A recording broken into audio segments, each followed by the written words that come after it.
Hello दोस्तों, मैं हूं नवाजुद्दीन सिद्दीकी। और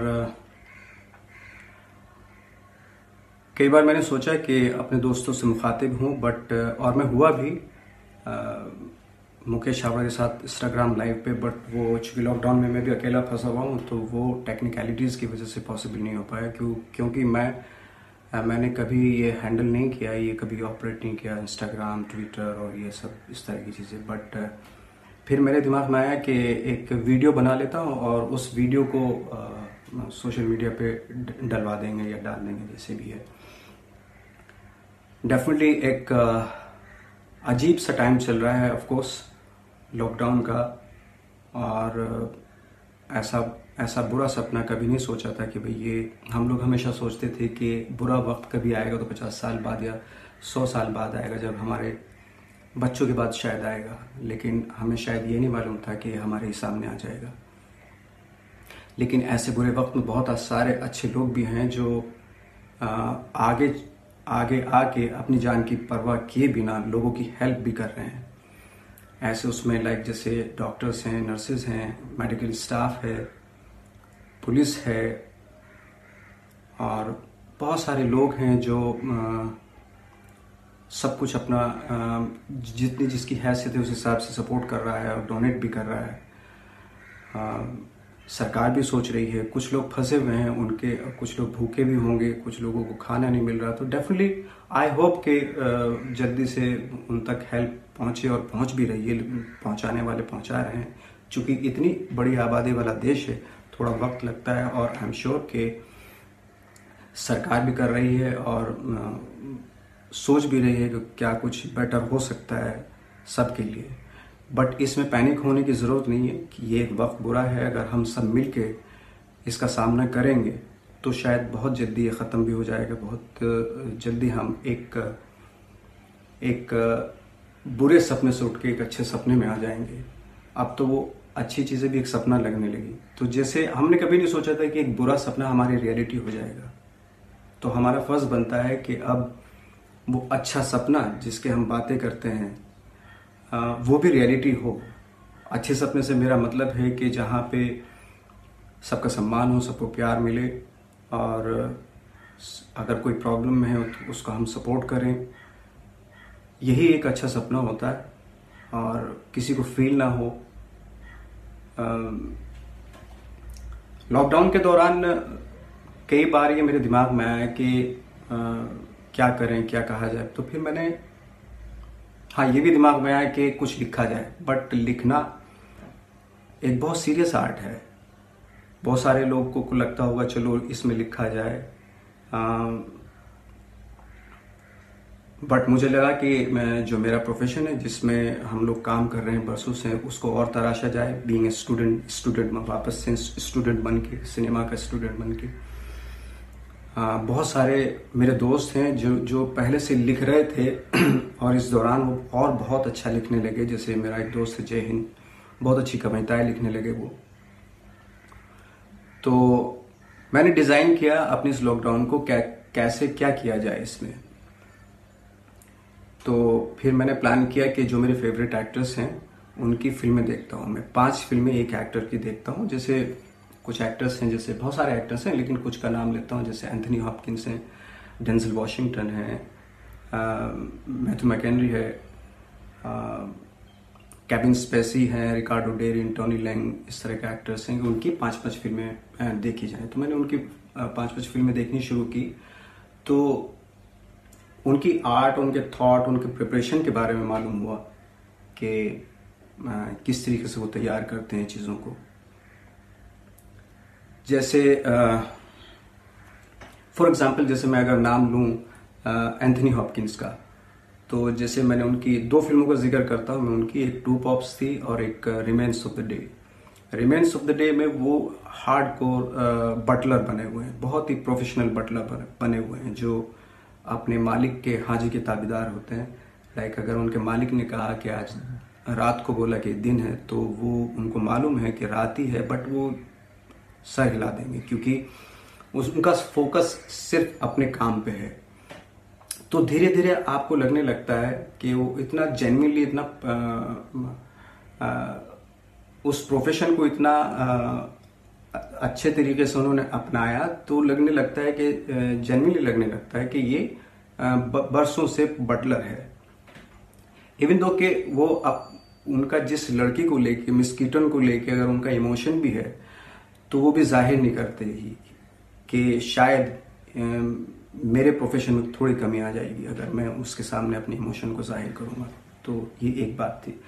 वहीं दूसरी फिल्म उनकी जब मैंने देखी टू पॉप्स, तो टू पॉप्स में पादरी बने हुए। फिल्म जहां से शुरू होती है तो वो तो बीच से कहीं से हो रही है, लेकिन एक्टर की जो प्रिपरेशन होती है उससे पहले से शुरू हो जाती है। वहीं से वो अपना एक वर्ल्ड बनाने लगता है, क्योंकि वो प्रीस्ट हैं तो प्रीस्ट के बारे में उन्होंने बहुत सारी जानकारी, रिसर्च वर्क किया होगा, उनके डायरेक्टर्स ने उनको बताया होगा। और कहते हैं ना कि acting is not a complete art, वो बहुत सारे कंपोनेंट्स से मिल के बनती है। फॉर एग्जांपल जैसे उसमें मेकअप का भी बहुत बड़ा हाथ होता है, कॉस्ट्यूम का भी, सेट का भी, बैकड्रॉप जितनी भी है, तो सारी चीजें जैसे हमारे संस्कृत प्लेज में भी कहा गया है, संस्कृत नाट्यशास्त्र में भी कहा गया है कि आहार्य, वाचिक, सात्विक और आंगिक अभिनय, 4 प्रकार के अभिनय होते हैं, तब जाके आप कंप्लीट कैरेक्टर लगते हैं। तो उनकी ये इच्छा है कि जो जिस पॉप को जो ये पदवी मिली है तो वो उस पदवी को कैंसिल करना चाहते हैं। लेकिन एंथनी हॉपकिंस का जो कैरेक्टर, जो पॉप का जो दूसरे पॉप हैं, वो चाहते हैं कि अपने जो रिजाइन पे रिकंसिडरेशन करें। उसमें हो सकता है उनका अपना कुछ पर्सनल इंटरेस्ट हो या को क्या इंटेंशन है, तो इस वजह से तो फिल्म जहां से शुरू होती है वो धीरे धीरे पॉप लगने लगते हैं, क्योंकि उनकी स्टडी बहुत है एज एन एक्टर उन्होंने जो किया। तो थोड़ी देर के बाद रियलाइज होना था ये बरसों से पॉप हैं दोनों। तो कहने का मतलब ये है कि जब हम कोई कैरेक्टर करते हैं, तो जैसे हम लोगों के यहाँ पे मेथड एक्टिंग को हवा समझा जाता है, वो हवा नहीं है, बल्कि जब आप कोई कैरेक्टर करते हैं तो करते तो आप ही हैं, लेकिन आप दूसरे होने का इंप्रेशन देते हैं। तो उसमें कॉन्शियसली अनकॉन्शियसली, चाहे आप ट्रेंड हो ना हो, वो मेथड एक्टिंग ही कहलाई जाती है। फॉर एग्जाम्पल जैसे गब्बर सिंह अमजद खान ने किया, अमजद खान ने बहुत सारे रोल किए, लेकिन किया तो गब्बर सिंह अमजद खान नहीं है। तो चूंकि वो ऐसा माहौल के बीच में इनेक्ट कर रहे हैं, तो हालांकि अमजद खान साहब तो बहुत पढ़े लिखे एक्टर थे, तो ऑफकोर्स डेफिनेटली उन्होंने कॉन्शियसली या अनकॉन्शियसली मेथड एक्टिंग को फॉलो किया था, तो इसलिए वो गब्बर सिंह लगने लगते हैं कुछ टाइम के बाद।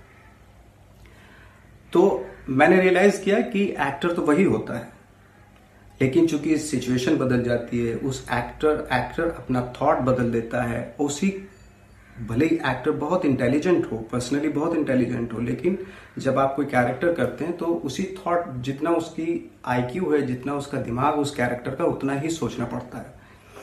तो डेफिनेटली अगर आप जेन्युइनली उसको, ऑनेस्टली उसको फॉलो करेंगे तो आप बिलीवेबल लगने लगते हैं। एक बात तो ये। दूसरी बात ये कि बहुत सारी फिल्में ऐसी थी जो शायद बहुत कम लोगों ने देखी हैं, जो फेस्टिवल की फिल्में ज्यादा पसंद करते हैं उन लोगों ने देखी हैं, लेकिन मेरा पर्सनल ओपिनियन है कि वो उस तरह की फिल्में जरूर देखनी चाहिए जो बॉक्स ऑफिस से बहुत आगे की चीज होती हैं। वो उसमें जैसे बहुत सारी फिल्में हैं जो मैंने आपको बताऊंगा जो हिडन जेम थी एक तरह से। उन फिल्मों को देख के एक लाइफ दिखती है उन फिल्मों को देखने के बाद। तो ये फिल्में थी जैसे Dheepan, DHEEPAN, Dheepan, I Daniel Blake, Paris is us, catch the wind, loveless, shoplifters, Atlantics and Capernaum. तो ये फिल्में थी जो आई थिंक कहते हैं ना कि लॉस्ट इन ट्रांसलेशन या गर्त में चली गई थी कहीं। मैंने और मेरे दोस्त ने, हमने मिलकर, दोनों ने मिलकर डिसाइड किया कि वो फिल्में देखी जाएं जो हैं तो बहुत अच्छी, लेकिन इतना ज़्यादा ना तो उनका बॉक्स ऑफिस हुआ, ना इतना ज़्यादा वो लाइमलाइट में हुई। जब इन फिल्मों को देखना शुरू किया तो वाकई ये फिल्में बहुत ही, इन फिल्मों में एक लाइफ दिखती है। तो जो मैंने अभी बताई फिल्में और जो हॉलीवुड के एक्टर्स की फिल्में थी, उनमें एक खास बात या डिफरेंस मुझे जो नजर आया कि जो मोस्ट ऑफ द एक्टर्स जो हॉलीवुड के होते हैं, वो उनमें एक कॉम्प्लेक्सिटी होती है जो वहाँ के आम आदमियों में भी होती है, जो या एक चूंकि पावरफुल कंट्री है ऑफकोर्स, तो हर इंसान में उस पूरे समाज में, क्योंकि एक्टर भी एक समाज का एक प्राणी होता है, एक सुपीरियरिटी कॉम्प्लेक्स होता है। जब वो कोई कैरेक्टर करते हैं तो वो जाता भी नहीं है, वो जाता नहीं है, वो सुपीरियरिटी वो रहता है कि वी आर द लाइक, वो टेढ़ापन रहता है वो। और जब इन फिल्मों को देखते हैं तो उसमें जो बाद में मैंने लिस्ट बताई, तो उन फिल्मों में एक लाइफ दिखती है। तो जो मैंने बाद में लिस्ट बताई उसमें एक फिल्म थी लास्ट की, कैपर्नाउम। वो फिल्म ऑफकोर्स उस कमाल की फिल्म है, अमेजिंग फिल्म है, और उस फिल्म को कान फिल्म फेस्टिवल में अवार्ड भी मिला था। और 2018 में जो उसमें मेन एक्टर है, मेरे ख्याल से 13-14 साल के होंगे, उनको नॉमिनेशन हुआ था उनका एशिया पैसिफिक अवार्ड फंक्शन होता है ऑस्ट्रेलिया में, जो बहुत ही प्रेस्टिजियस अवार्ड है, वहाँ पे हुआ था। और उसी साल मेरा भी नॉमिनेशन हुआ था मंटो के लिए।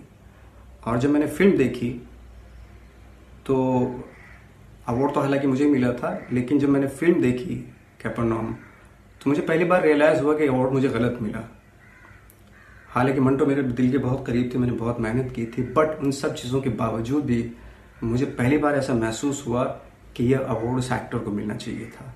तो ऑफकोर्स जो मैंने फिल्में बताएं और ये कैपर्नाउम, ये फिल्म ज़रूर देखें आप।